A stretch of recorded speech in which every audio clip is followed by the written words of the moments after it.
Now, Magnus, Jan and you are the same age. You've grown up together. You've played youth championships. You worked together. You've trained together. You were speaking about your experience playing training games with Vishy. Tell us a little bit about training with Jan, because stylistically, completely different players. Yeah, you're absolutely right. It's been very interesting to play against him. Since we have different strengths. Jan is somebody who plays very quickly. Is extremely strong at tactics. Can be very strong even in simple positions where you can just spot some little tactics. But he has a problem that he can play a little bit too superficially and lose focus. But yeah, certainly for me, it's been very interesting to play him for many years, since he's somebody who can definitely outplay me. He cannot always convert. That's not necessarily his strongest suit, but certainly, yeah, it's always been an interesting clash of styles there when we've played, and I would say that when he's inspired, he can play extremely well. So we would have these training sessions where one day he would feel great and he would have a slight edge, or we'd be equal, and then on another day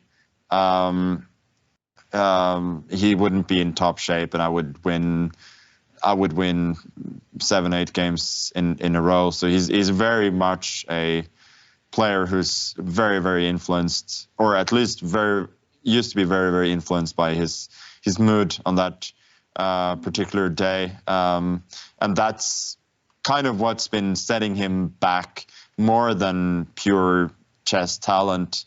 And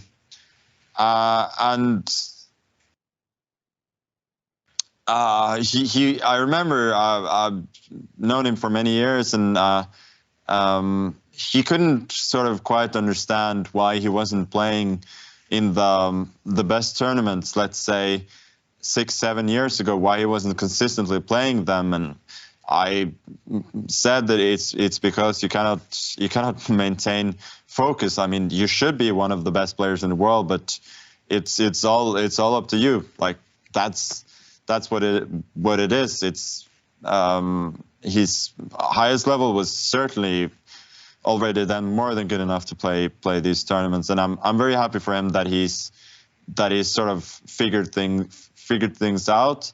And the reason why he's leading this tournament is because he is one of the most talented players of this generation, without a doubt. That's actually very insightful, because when you've got this kind of talent and this kind of, just his style of play, just aggressive, combative, very tricky, and plays very fast. But when so much of it depends on your frame of mind or your mood, as you're saying, Magnus, it could come in the way of being inconsistent or that stability. And very often we've seen it in the tour as well. Several times, if you need just a draw to qualify or to be solid, in moments where you need to be solid, you very often just take the most risky decisions because it's just not part of your style. Do you think inconsistency and stability becomes a problem when so much depends, when your strength sort of depends on how you're feeling on that particular day? Oh yeah, absolutely. I think it's been proven in chess again and again that being consistent and raising your floor is just as important as raising your ceiling. And that's the only real reason why why Jan is not in this position in almost every tournament is that is that his floor is still very low. That's a Well, I really think good way of that putting it, Jan- actually, the floor and the Sorry, ceiling. go on. Oh, no, David, no. go on. No, I was just going to say that's a good way of looking at it, the floor and the ceiling, as to approaching that consistency. Sometimes it seems to click in a player's life, and maybe right now Jan's in a good place, and maybe that's why he's been a bit more consistent over recent years. Or do you think he's actually worked on that consistency? No, I think it's a bit of both. Bit of both. Yeah. Yeah.